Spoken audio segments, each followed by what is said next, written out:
सडकको दायाँ बायाँ एकनासका मझौला रुखको हरियाली, बीच डिभाइडरमा ढकमक्क फुलेको बेगनवेली फुलको सौन्दर्य।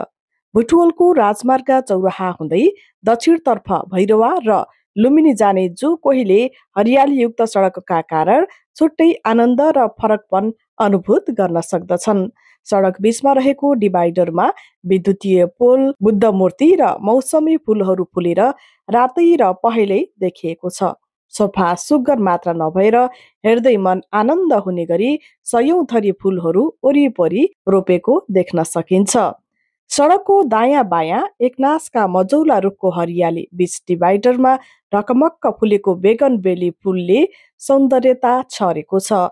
सर्भिस लेनतर्फको ग्रिनरीमा स्टोरिया, निम लगायत 12 महिना हरियै रहने बोट बिरुवाले हरियै देखिँदा मुख्य सडकको डिभाइडरमा भने विभिन्न रङमा फुल्ने बेगनबेली लगाइएको हो। बेगनबेली फुल तिलोत्तमा नगरवासीको लागि सामान्य फुल मात्र होइन। रातो, पहेँलो, सेतो, सुन्तला, गुलाबी मात्र नभई एउटै बोटमा 3-4 रङमा फुल्ने बेगनबेलीलाई तिलोत्तमा नगरपालिकाले सिटी फ्लावरको रूपमा छनौट गरी नगरको पहिचानसँग जोडिएको नगर प्रमुख रामकृष्ण खाँडले जानकारी दिनुभयो। उहाँका अनुसार यी फुलहरूको संरक्षण र व्यवस्थापनको लागि नगरपालिका र स्थानीय टोल विकास संस्थाको साथले यहाँको वातावरण, हरियाली र सौन्दर्य साँच्चीकै अनुकरणीय बनेको छ। आगामी दिनहरूमा यसलाई नगरको असल अभ्यासका रूपमा लैजाने र त्यसका लागि हरेक नगरवासीको भूमिका महत्त्वपूर्ण रहेको उहाँको भनाइ छ।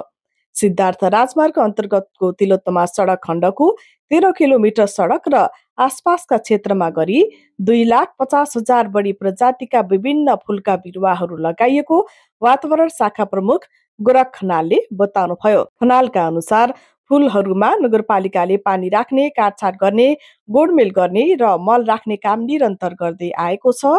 तिलोत्तमाका 17 वटा ओडामा 34 सरसफाई कर्मी परिचालन समेत गरिएको छ।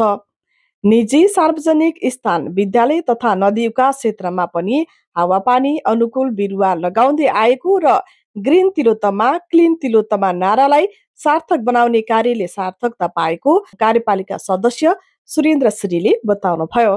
तिलोत्तमाका सडकमा बेगनबेली, हेमेलिया, कल्की, करवीरका साथै विभिन्न फुल तथा आँप, बर, पिपल, स्वामी लगायतका बिरुवाहरू लगाइएको हो।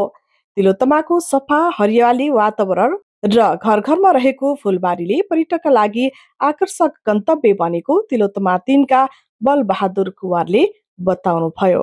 जाली लगाएर घेरिएको डिभाइडर र कङ्क्रिटको रिङमा लगाएका फुल र बिरुवाले राजमार्ग 12 मास हरियाली र सुन्दर मनमोहक बनाउने गरिएको छ। दिनभर हरिया बिरुवा र फुलले मनमोहक बनाउने राजमार्ग रात परेपछि थरी थरीका बत्ती बलेर चिलिमिली बन्छ।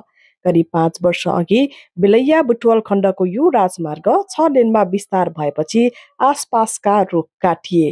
त्यसको सट्टामा तिलोत्तमा नगरपालिकाले राजमार्गको मुख्य डिभाइडर र सर्भिस लेनतर्फको डिभाइडरमा विभिन्न प्रकारका फुल र बिरुवा लगाएको थियो।